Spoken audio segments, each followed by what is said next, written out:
When John Miller dove into the serene, crystal-clear lake behind his property, he never imagined it would spark a feud that would cost his HOA thousands.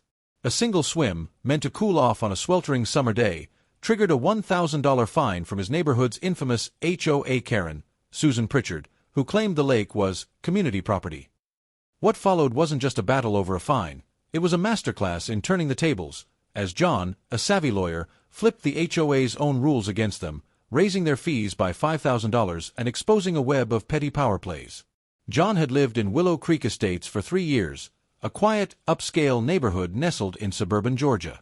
The lake, a natural gem fed by a spring, sat squarely on his 2-acre lot. He'd bought the property for its privacy and the lake's tranquil beauty, a place where he could fish, kayak, or swim without disturbance. The deed was clear. The lake was his, not part of the HOA's jurisdiction. But Susan, the HOA president with a reputation for micromanaging everything from mailbox colors to lawn heights, had other ideas. It started on a humid July afternoon in 2024.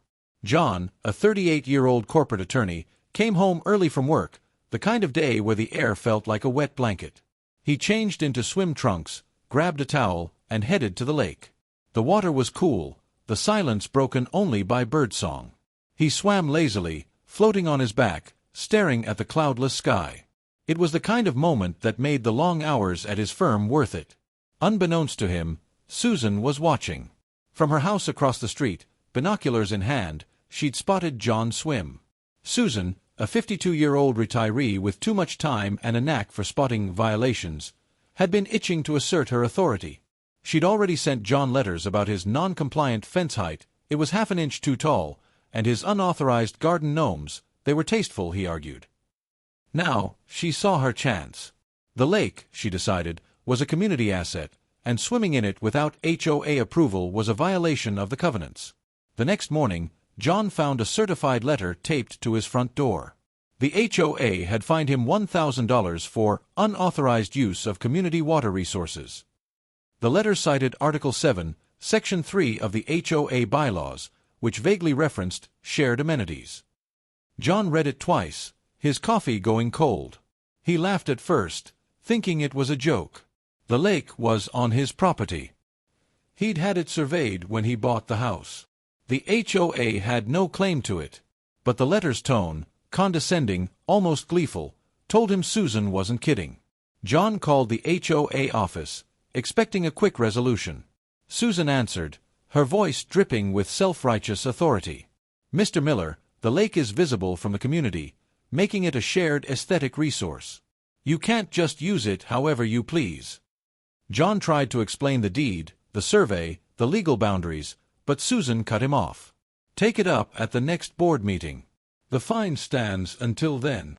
The meeting was 3 weeks away. The fine, she added, would accrue interest at 5% daily if unpaid. John wasn't one to back down. He'd built a career out of dismantling weak arguments in courtrooms. He spent the evening poring over his property documents, the HOA bylaws, and state law. The deed was ironclad, the lake was his, down to the last drop. The HOA's claim rested on a flimsy interpretation of shared amenities, a clause meant for things like the community pool or clubhouse, not private property. Susan's fine wasn't just wrong, it was legally baseless. But John didn't stop there. If Susan wanted to play dirty, he'd play smarter. He noticed the HOA board had only 3 members: Susan, her friend Linda, a yes-woman who nodded along at every meeting, and Tom, a quiet retiree who rarely spoke up. The bylaws required a 5-member board for decisions like fines to be valid. Susan's fine, issued unilaterally, was a procedural violation. John smiled. This was his opening. Over the next week, John quietly rallied neighbors. Most were fed up with Susan's reign. There was Mark, fined $500 for parking his RV in his driveway overnight. Emily, who got a $200 penalty for planting roses without approval.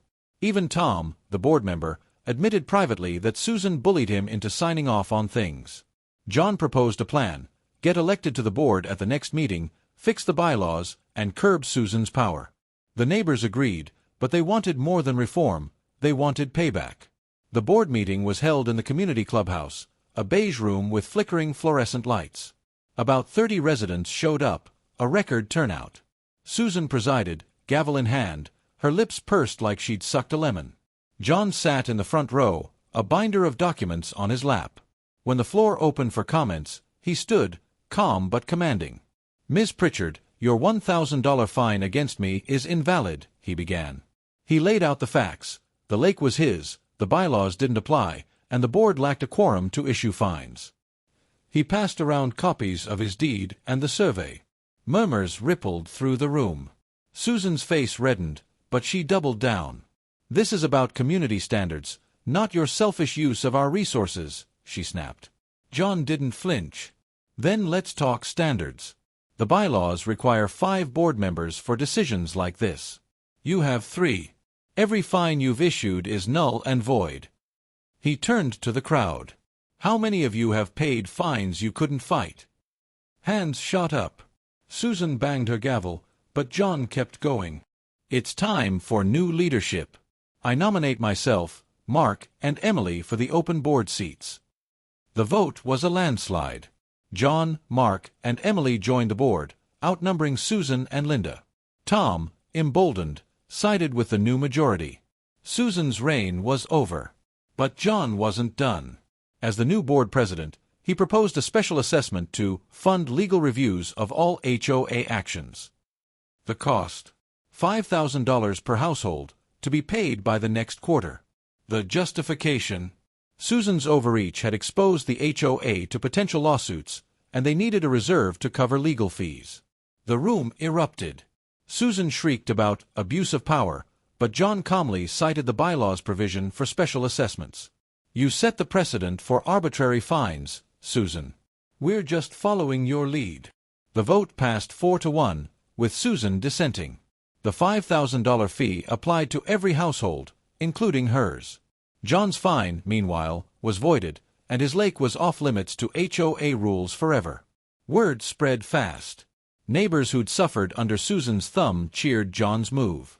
Some called it petty, but most saw it as justice. Susan tried to fight the fee, hiring a lawyer who quickly realized the HOA's bylaws gave the board broad authority. She paid the $5,000, grumbling the whole time. A month later, she put her house up for sale. John still swims in his lake, no fines in sight. The HOA, now leaner and fairer, focuses on actual community needs, not petty vendettas. And Susan? She's a cautionary tale, a reminder that power trips come with a price, sometimes $5,000.